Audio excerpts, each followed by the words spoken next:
And I remember just feeling one, so humbled by that, because it's like, she just met me. She just went through labor here by herself, all alone, and she just puts her arm around me and says, let's go meet your son.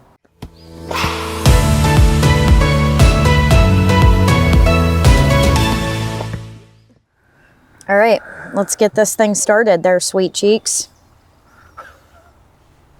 All right, ready? Rolling, Jordan? Jordan's always rolling. They see me rolling.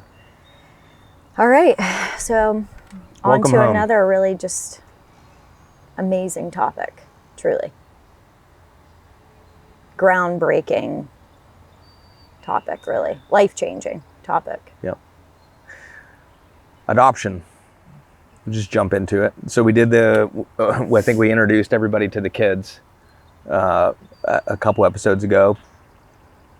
Amara, Declan, Thatcher, and Lion, 4 kids. We wanted to take... 5. Yeah, Elsa, too. Elsa Marie. So we wanted to take a segment and just talk through our adoption story, or Declan's adoption story, and kind of how that all came about and its impact on our life and things like that. Again, these are meant to give people a glimpse of really what this side of our life looks like. So I think it's totally fitting that, again, we're in our backyard doing another show or another episode and talking through the ups, the downs, everything in between. Yeah. Good, bad, ugly. Yep. Okay, so brief timeline, pre-adoption. Mm-hmm. Where were we at? Where were we at in our world and our... We had Amara. Amara was 4. Yep. We had been trying literally since Amara was born to get pregnant again after Amara. Right. We had struggled getting pregnant with Amara. And then once we got pregnant with Amara, doctors said, oh, you won't have a problem getting pregnant again. Your body already did it. It'll figure itself out. And that was not the case. Yeah, and fast forward, another one of those moments where in the moment you're like, what the heck? Like, why is this not working the way that it should? Why is my body not working as a woman? Like, it's my identity is having kids, at least, a lot of women think, right? My body wasn't doing that. I was struggling.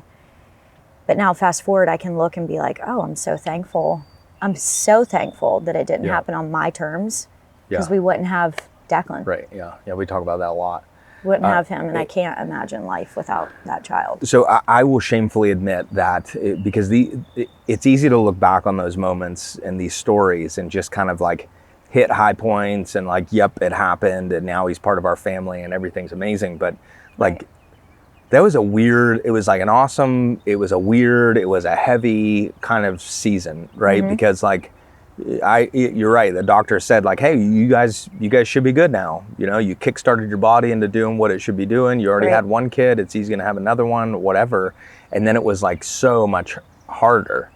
So, procedurally, we're like, well, let's look at fertility medicine and spend a ton of time and a ton of money trying to go down that route, and to no avail, right? Like, none of the medication was working. None of the procedures were working. Everything was like literally coming up short, not even close to working. You remember? Yeah. It's like you would go to get scans and stuff, and they're just like, sorry, unexplained infertility. This medicine that is specifically designed to do this thing is not doing this thing. On you. Yeah. All the while, like, those medications were like making your hormones go like this. Yeah, right? So I was a hot mess to be around. Yeah. Even more than what I am now. It was bad. Awesome. Shut up. No, but like fast forward, okay, so how did we get to talk about adoption? Oh, because I remember me personally, I came to a place where it was like, okay, we can pay for fertility stuff. IVF was really the next step at that point, because we've tried the IUI, didn't work. IVF was next step.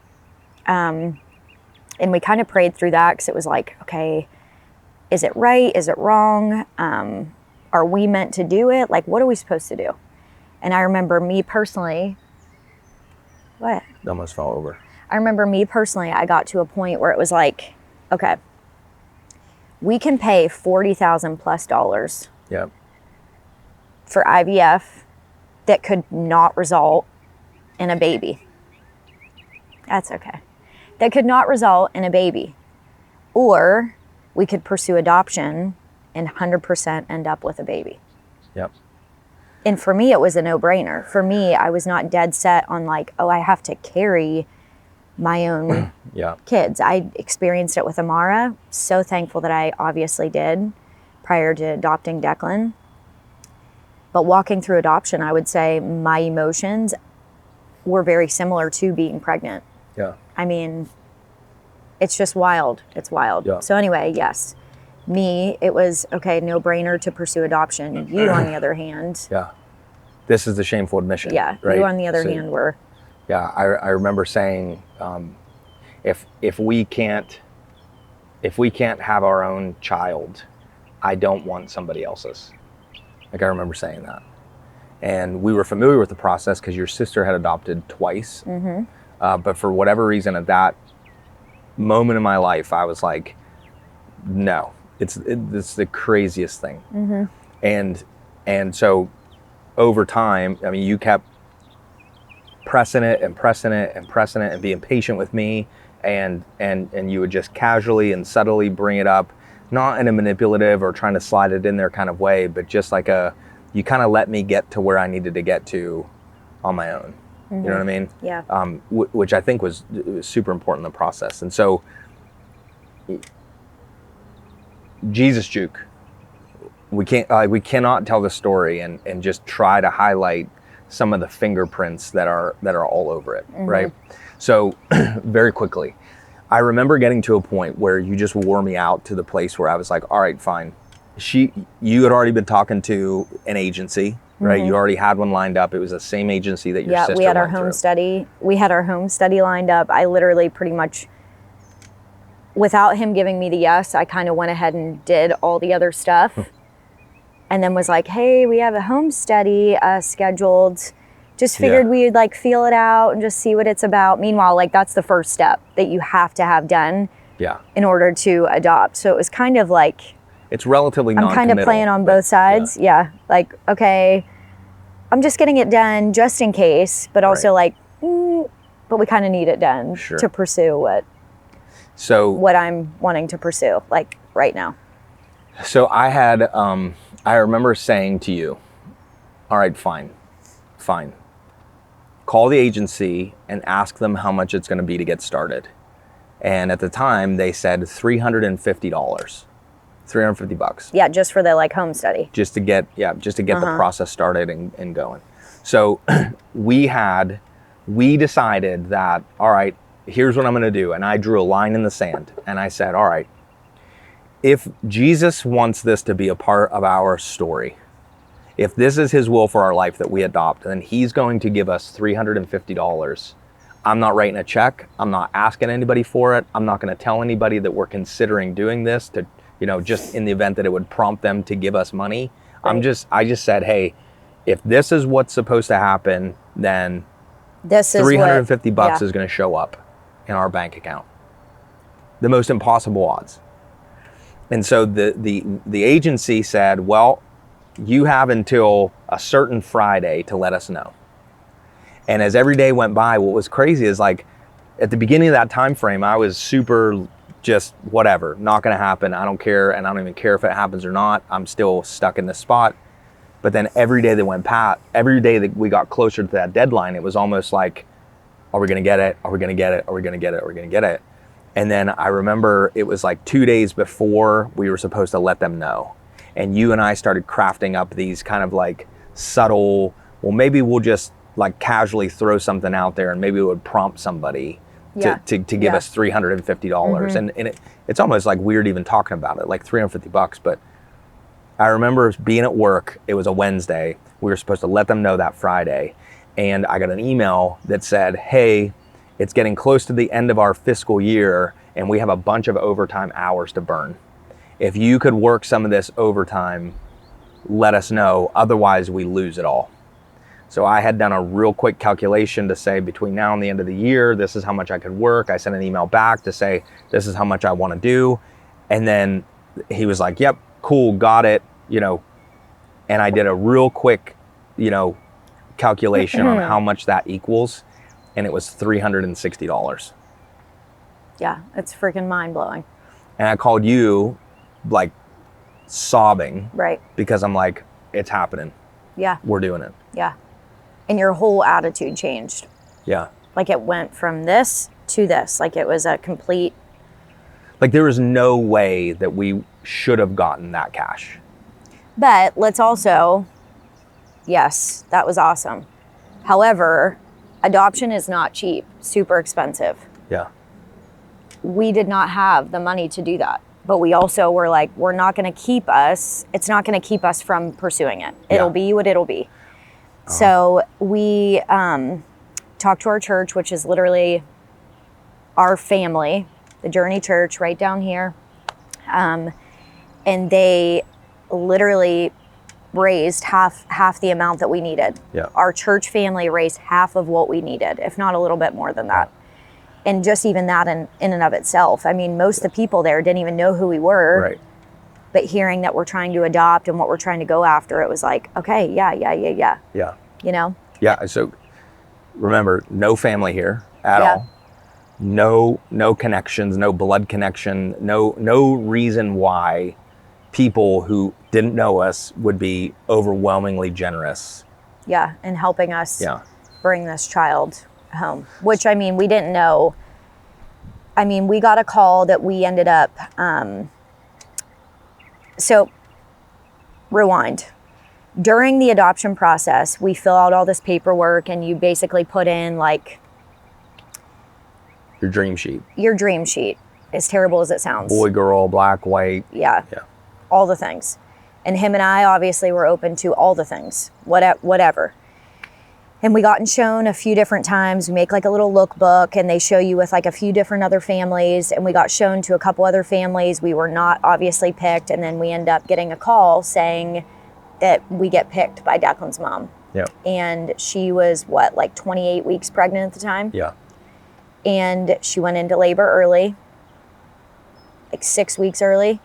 Yeah. So we just jump on a plane, fly down there. Yeah. Get to meet her, get to meet him. Yeah, I mean, so. It's like, I don't even know where to go because there's so many different like. Well, I mean, I think Jesus juke number 2. We decided to adopt. We said, yes, this is what we're going to do was September 21st of 2014. When we did that, like Kay said, like you said, we filled out our dream sheet, we submitted that. When we got picked in April, that following April, right? 5-6 short months later, we found out that his due date was June 21st. September 21st of 2014 to June 21st of 2015 is exactly 9 months. Mm-hmm. So like one of the craziest things that always blows my mind whenever we go back to this is that it's like, it was like a true period, pregnancy. Like gestational period in pregnancy. Right. A 9-month period of time that at one moment in time in September, we have no idea how this is going to turn out. Yet another family over here is conceiving what would be like our son. Mm-hmm. And we have no idea until months later. Right. So back to your point of like, if this would have worked out the way that I wanted it to work out, none of this we wouldn't be where we would be. Right. And so we get on the list, we get picked in April. Like you said, he's born in May. We're outside doing some yard work or whatever. My parents just happened to be down and we get the phone call. Yeah. Saturday morning, May 30th. Hey, it's the agency. Your son's been born. You need to get down here. Yeah. So he's born. We get plane tickets. We fly down that night. Real quick side note. When we initially mapped out how that was going to go, both us and his birth mom said we want it to be a closed adoption. I don't want to see her. She didn't want to see us. Right, wrong, or indifferent. But we agreed it was going to be separate. Well, on the flight down, and I thought this was super cool, on the flight down, you said, I want to hug her. I want to see her. I want to tell her thank you. I want to tell her how appreciative we are. Like this is going to change our life forever. And it's because of a decision that she made, right? Mm-hmm. And so we land, we call the agency, and the agency's like, she doesn't want to see you. We'll let you know when you need to come here tomorrow. Mm-hmm. So I remember praying that night, like, Lord, if there's any way that this could happen, make it happen. And the next morning at 8 a.m., I get a phone call, you remember? And the agency's like, hey, crazy thing, she woke up and she wants to meet you now. Yeah. So get your stuff and come over. Yep. And so we go over and then walk through kind of like your experience with that. So I remember meeting her, and I remember feeling this just like overwhelming feeling of like, for me to raise her child, which is our child, essentially, hers and ours, she's still the one that gave birth to him. So she will always have that love for him and that connection with him. And for me to not want to meet her, I feel like is just ignorant. Yeah. And I want to see who she is and what she looks like, so that when my son grows up, I can talk to him about, here's how your mom was. Here's what she looked like. Yeah. This looks like her, you know? But when we first met her, one, she was beautiful. Yeah. And I feel like there's a skewed view on adoption and birth moms and them being selfish and how could they? Yeah. And honestly, being and having my own biological child, I truly, genuinely, with all my heart, believe that it is the most selfless, loving thing that they could do. Yeah. You know, like, it's extremely difficult and hard for them. And I respect the mess out of her for doing that. Yeah. And I genuinely love her. You know, I see her in him. And it's like, it's just, anyway, meeting her and just giving her a hug, and then because Declan was in the NICU, remember? So only one of us could go at a time. Yep. And she puts her arm around me and she says, let's go meet your son. And I remember just feeling one, so humbled by that, because it's like, she just met me. She just went through labor here by herself, all alone, and she just puts her arm around me and says, let's go meet your son. Yeah. Like, I mean, honestly, my heart like just fell in love with her. And I was so excited to meet Declan. She's holding Declan.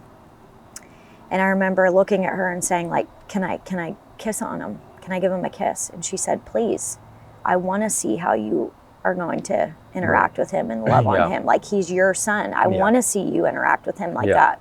Right. And it was just like, oh my gosh, my heart is so full. My heart is so full.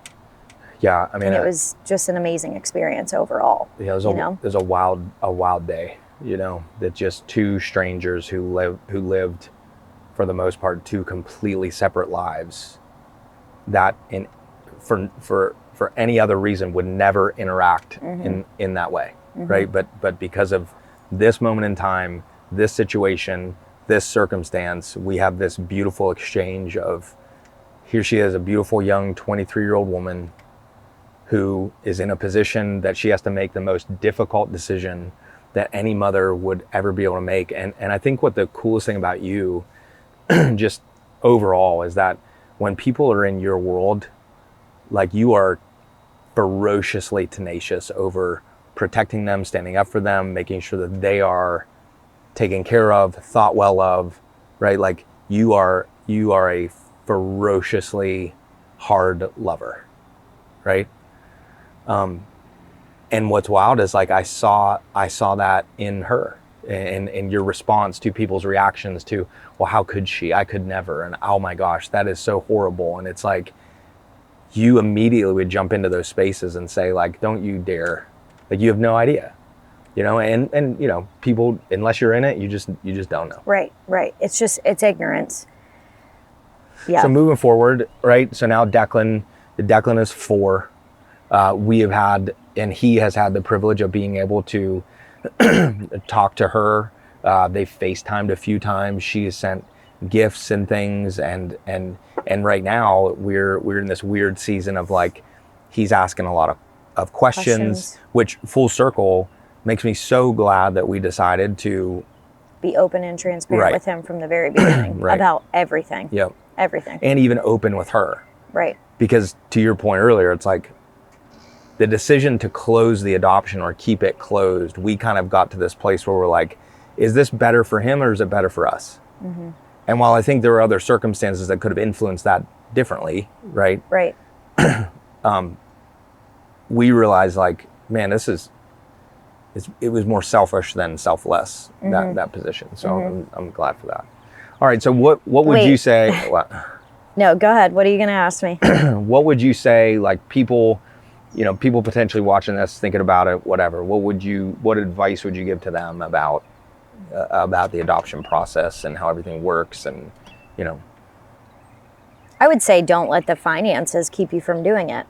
I mean, people take loans out for houses, for cars, whatever, but then when somebody says, oh, I want to adopt, there's always this like, but it's too much money. It's like, no, if you really genuinely in your heart feel like you need to adopt or that you want to adopt, don't let that keep you from adopting. Because if it's God's plan, he will align it all and everything will work out the way it's meant to be. Well, it's certainly the truth for us. Yeah, 100%.